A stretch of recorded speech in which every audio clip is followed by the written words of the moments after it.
Tonight, we're actually going to step back from the usual analysis for a bit. Oh. Yeah, we're going to recount some stories, some really unsettling true experiences. Okay. These are about people who are home alone, supposed to be safe, and then something disturbing happened. An intrusion. Right, that taps into such a primal fear, doesn't it? Your safe space being violated, the place you feel most secure. Exactly. And these aren't just random anecdotes. They come from firsthand accounts shared on a YouTube channel, Whispered Diaries. Whispered Diaries. Right. Specifically from a video they did called 5 Disturbing True Home Alone Stories. We've picked out a few to sort of share with you tonight. And the goal is really just to convey that sense of unease, I imagine. The suspense. Precisely. Let's just get right into the first one. This involves a 24-year-old living alone in a pretty big place, a 4-bedroom house.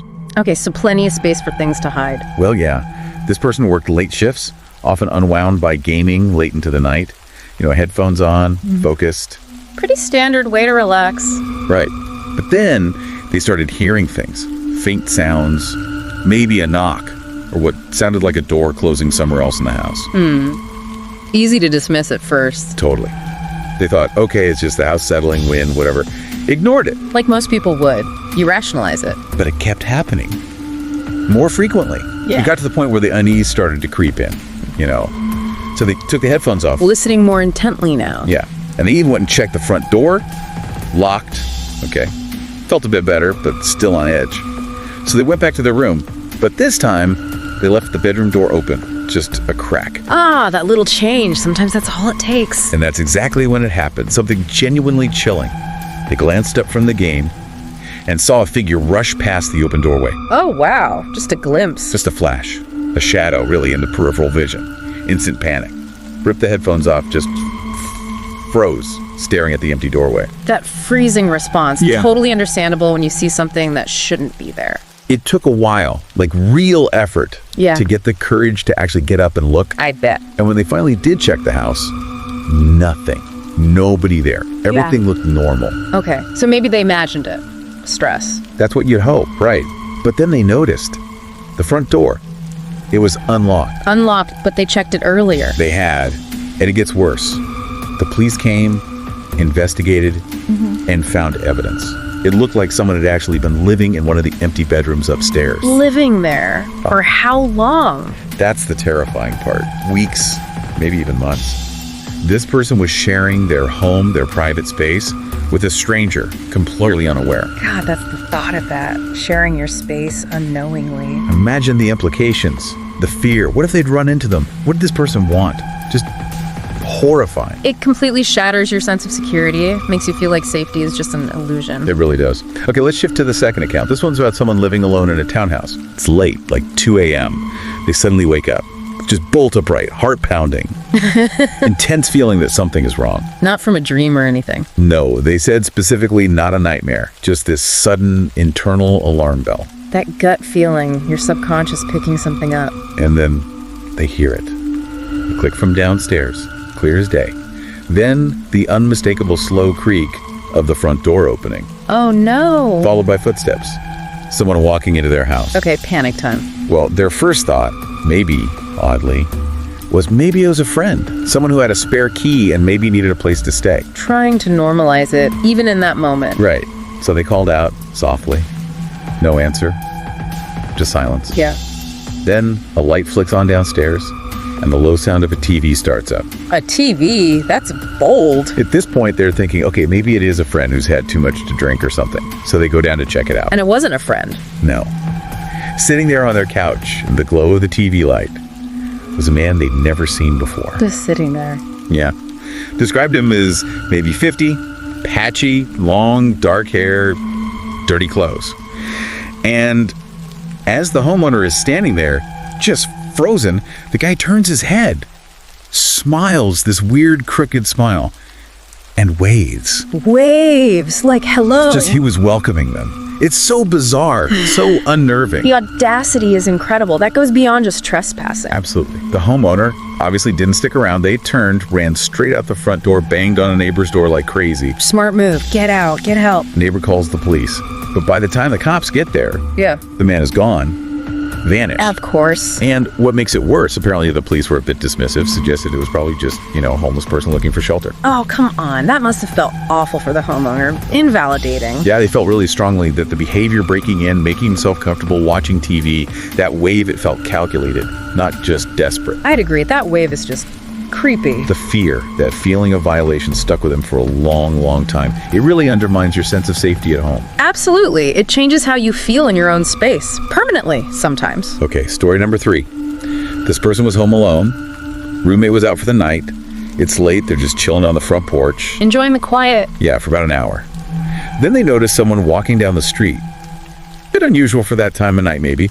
Described as a large person, hoodie up. Okay.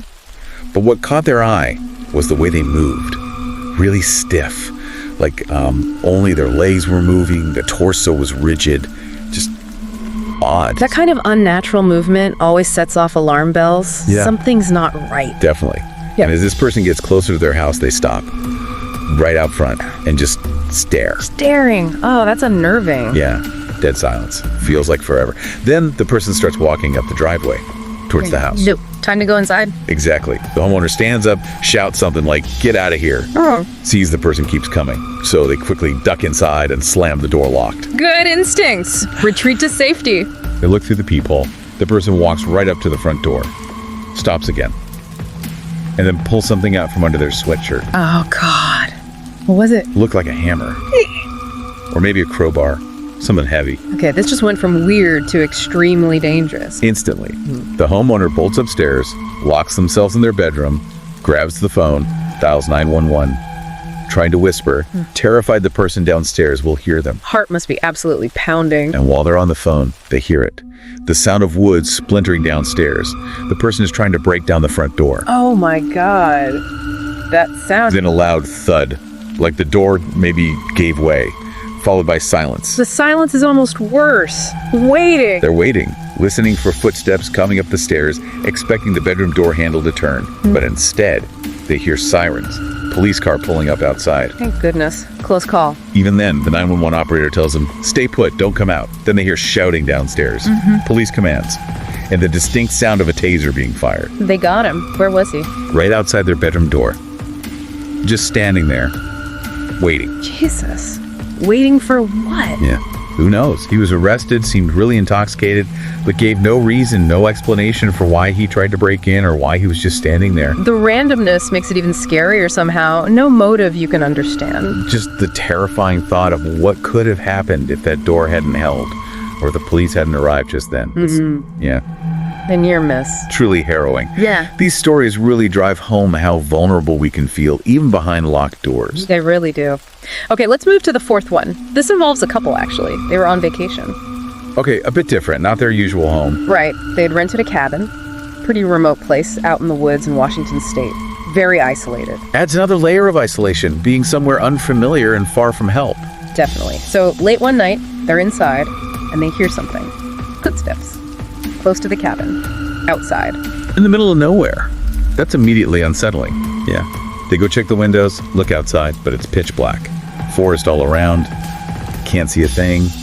The footsteps seem to fade. Maybe an animal. Trying to rationalize again? Possibly. They wait a bit. Listen. Yeah. Nothing. Then suddenly, a much louder sound. A thump. Directly above them. Someone was on the roof. On the roof? How did they even get up there? And why? No idea. Totally freaked out, obviously.